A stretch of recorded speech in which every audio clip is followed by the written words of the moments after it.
So we're fast approaching the arse end of 2024, and so far this year we've had some pretty spaff-worthy smartphones pumped out. But one of the absolute bangiest of these bangers actually emerged right at the beginning of the year. I'm of course talking about the marvellous OnePlus 12. And in the past 11 months or so, it's only gotten better. With Android 15 and the latest OxygenOS on board, the OnePlus 12 is even cleverer. It's even smarter than before, with some obligatory AI action as well as a smoother, lighter finish. Now, for the first time in 2024, we've actually had a couple of weeks slide by without a single new smartphone launching here in Blighty, so I took the opportunity to slip my SIM back inside of the OnePlus 12, take it for another ride. I've given it a thorough going over once again with OxygenOS 15, so here's my not quite a full year on later re-review of the OnePlus 12. And for more on the latest and greatest tech, please do poke subscribe and ding that notifications bell. Cheers! So 12 months ago, I found the OnePlus 12 deeply attractive in that I appreciated its beauty as a smartphone, not that I wanted to get off with it or anything. And now that we're approaching the very end of 2024, I still think it's one of the best blowers launched this year, especially in this green variant. It is uniquely OnePlus, that's for sure, easily identifiable even at a distance, and unmistakably premium as well. You've got that lovely matte finish which never gets grubby despite excessive handling, and that's quite a feat because my mitts do get rather mucky. So yes, apparently the OnePlus design team buggering off to New Zealand for inspiration was money very well spent. I'm just wondering where they sodded off to get inspiration for the OnePlus 13. I hear Barbados is pretty good for stirring the old creative juices, or maybe a bit of the Algarve. And after a fair bit of rough treatment, the OnePlus 12 is still looking pristine. That screen protector is still the original one, it hasn't shown any signs of peeling off, while the metal and glass surfaces are all blemish free.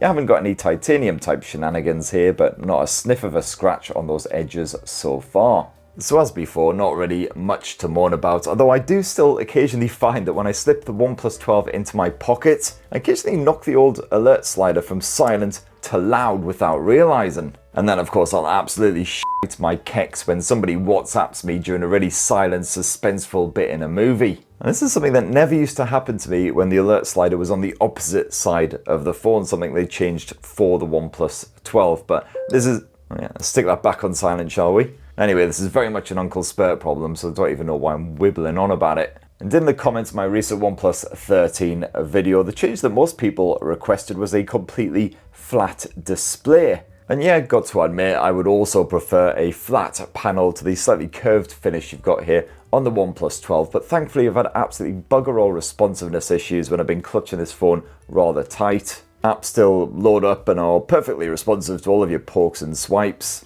The only time I've noticed any kind of problem is if I've been using this phone one-handed, or attempting to use it one-handed I should say, trying to stretch my thumb up to the far corners or something. Sometimes my palm flab will sort of intrude a bit. But my main wish is just for something a bit more compact, given that this massive twat is over 6.7 inches. But frankly, there's likely more chance of Donald Trump peeling away his bloated torso to reveal that it's actually a costume, concealing a very much alive Mother Teresa.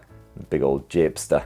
And also, the OnePlus 13 will apparently be IP69 rated, so it can cope with some pretty intense water type situations, whereas the OnePlus 12 only IP65, so you've got to be a bit more careful around water. Certainly don't go submerging it just in case. There's a lot of its rivals are IP68, so it can cope with a good Dunkins. Yeah, I do still feel a pang of terror every time I use the OnePlus 12 to, say, watch some hentai in the shower. And by watch hentai in the shower, I do of course mean something that's not that. Now, one area where the OnePlus 12 has significantly improved in recent times is the software, because now we have the OxygenOS 15 beta, and it's tastier than a pork scratching baguette. I won't spend too long in this re-review talking about OxygenOS 15 because I already did a full-length dedicated video all about that bugger and all the best new features and everything, and frankly every minute I spend banging on about it again in this video is another minute that I'm not stood in the pub clutching a Bacardi Breezer in each fist. But as a succinct summary type situation, this is a smoother, lighter version of an already pretty damn snazzy launcher, boasting some proper slick new animations, improved lock screen customization, a floaty turd thing, kind of like on iPhones, that you can flick away if you want, and a reasonably sized sackload of AI gubbins, some of which hilariously just make shit up instead of actually doing any proper work.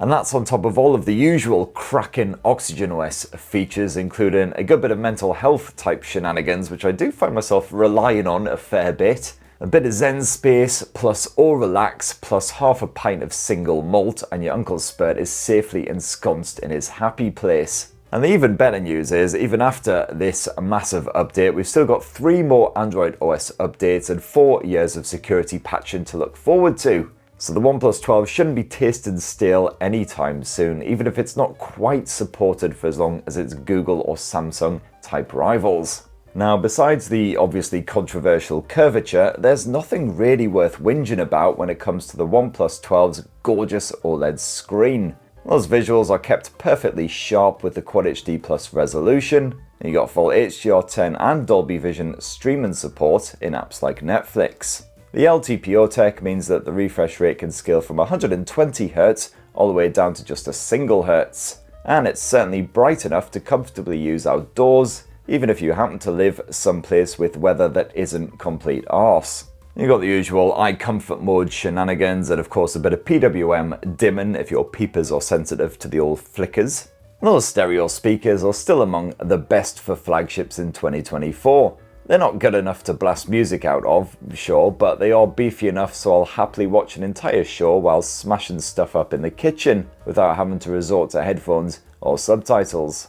Now, you may have noticed that this past week us tech spods have been banging on incessantly about Qualcomm's fresh new Snapdragon 8 Elite, which apparently packs a mightier punch than One Punch Man, who incidentally a lot of commenters suggest I would resemble quite closely if I actually put down the pint and picked up some weights instead. You can expect that fresh bit of silicon to be smushed inside of the OnePlus 13, but this here OnePlus 12 uses last year's Snapdragon 8 Gen 3 instead.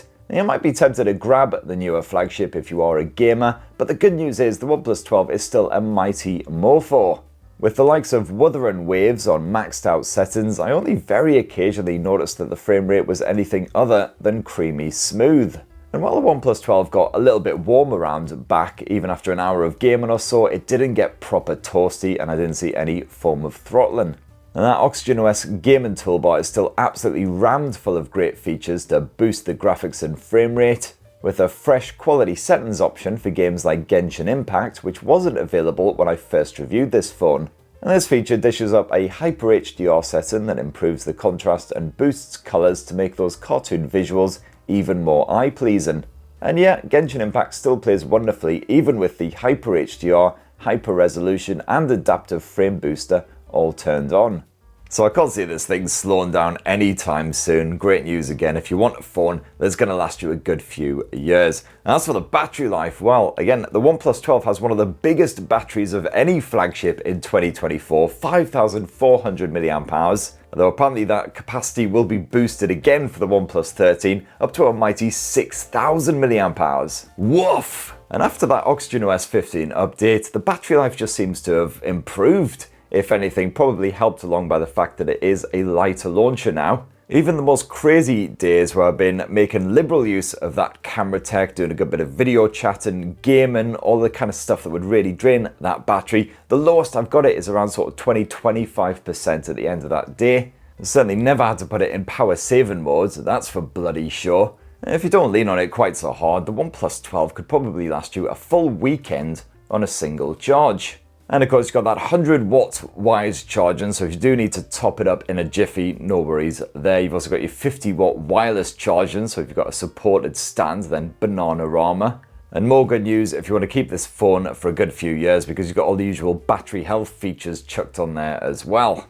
Now, something else that's been refined over the past few months is the OnePlus 12's Hasselblad branded camera experience. The actual camera app hasn't changed up too much at all. I do quite like it, even though it can be a little bit intimidating at first with all of these various toggles and features. And I do appreciate how it's fully customizable, so you can move around the various camera modes, bring them into the main fold if you use them quite a lot, or even just shift your favorites down near the bottom of the screen so they're much easier to select with one hand. And that 50 meg primary shooter using Sony's Lightyear 808 sensor is still a cracker. Those HDR chops are stellar. Even when you're shooting straight into the sun, you'll still get some poppy colours and a formidable amount of detail packed into each pic, without compromising on that contrast. The phone does struggle at times with action shots, pumping out blurry pics if your subject is, for example, hurtling through the air in a pair of very tight pants. And that's certainly one area where some rivals like Huawei in particular and Honor and Sony definitely do a better job. And yeah, in ambient light you'll get slightly softer, warmer images, but you shouldn't have to resort to using the flash unless things are proper dark. The OnePlus 12 can generally handle it. As for that 48 meg ultra wide angle shooter, well, this uses another Sony sensor, the IMX581, but despite sticking with the same brand, you can expect slightly off color tones when you do swap to that ultra wide. But all the same, it's pretty handy when you've got a lot of action to cram in or for a more dramatic style. And then when you hit the 3x zoom level, the OnePlus 12 will swap to its 64 meg periscope zoom lens, this time using an Omnivision sensor. And this coughs up some seriously impressive pics in good lighting, offering strong detail even when you zoom right in. Although, no, don't even bother going anywhere near the 120x zoom max, which is just a bit silly.